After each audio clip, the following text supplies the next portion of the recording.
Compass FM. It's about this time every Wednesday morning that we go to the seat of power for the Hiranui district and talk to the big cheese, Mayor of the Hiranui, Murray Black. Good morning, Murray, and welcome on to Compass FM. Good morning, Kerry, and thank you for inviting me again. Oh, look, it's all to do with the Hiranui right now for the next 5 minutes or so. There's been a couple of things that have been going on, like yesterday. Those winds that were out all over North Canterbury yesterday, did that do much to the Hiranui that you've heard of? Yeah, look, I have heard of a couple of instances. I think there was some trees down in the lower end and the southern end of the district around the Kauai community. I'm not exactly sure, but it does make me consider that we need to think when we have those high winds that actually, there could be trees down, there could be roading impacts, so we just need to be mindful. But the Hawaii Township needs to conserve water currently because they had a power outage caused by those high winds. So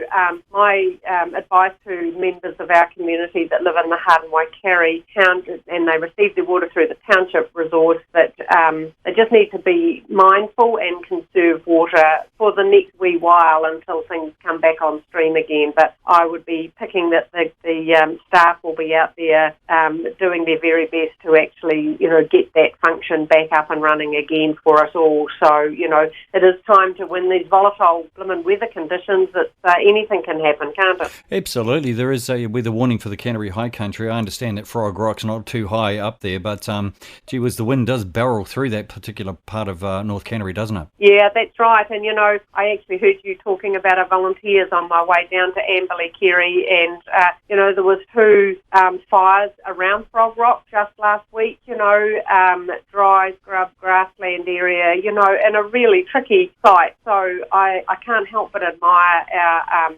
local brigades that actually come to our rescue in times like that. But, our visitors, our locals, we need to be, I haven't, maybe not the correct source of truth, but it may have been a cigarette butt, but, we just need to be so careful, even though we've had lovely sort of rains through the summer period and we're not in our traditional dry, but actually there is so much growth that actually it still is critical that we're careful. Absolutely. Yesterday, driving down the motorway, I saw someone flick out a butt out the window and sparks for Africa. Yeah. It just drives you nuts. In fact, I felt like dobbing them in, but I'm not really a dobber. But it just drives you nuts. I heard, or I reported, that it was actually sparks coming off a motorcycle that might have did the Frog Rock one. But I know, that cigarettes out the window, it happens. It happens every day, and idiots who do that should be held accountable for it, if you ask me. Yes, that's right. Well, it puts everybody at risk, doesn't it, really,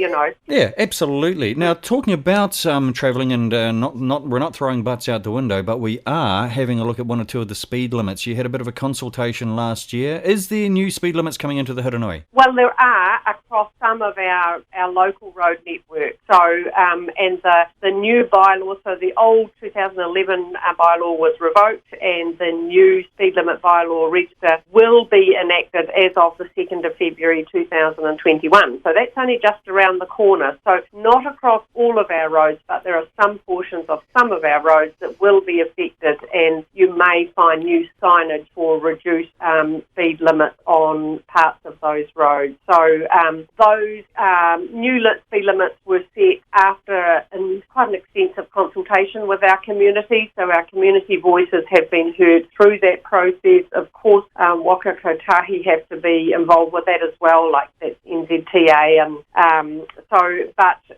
there will be some new limits set with the new bylaws. So I'm just reminding our community of listeners that actually you may notice some changes, and that is the reason for that. Okay, now will they be in the rural areas as far as, out by driving between paddocks or around the more urban areas? Oh, look, there actually is a variety of situations. Some of the urban, I use the Amberley Township, some of those urban limits are to bring it in so that all of the speed limit across Amberley is all of the same speed, rather than there had been a variation, which didn't seem counterintuitive to good design, but there are some rural roads that are impacted.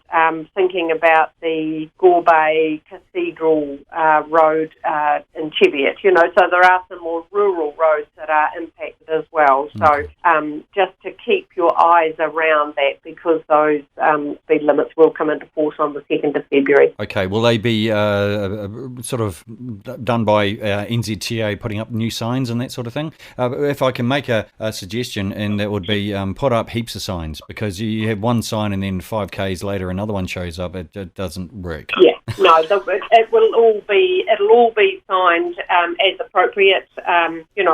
For like typical NZTA road signage will be in place for that. So, but I would also perhaps look at the website or the Facebook page. There's likely to be more reminders as we get closer to the 2nd of Feb as well. Brilliant stuff.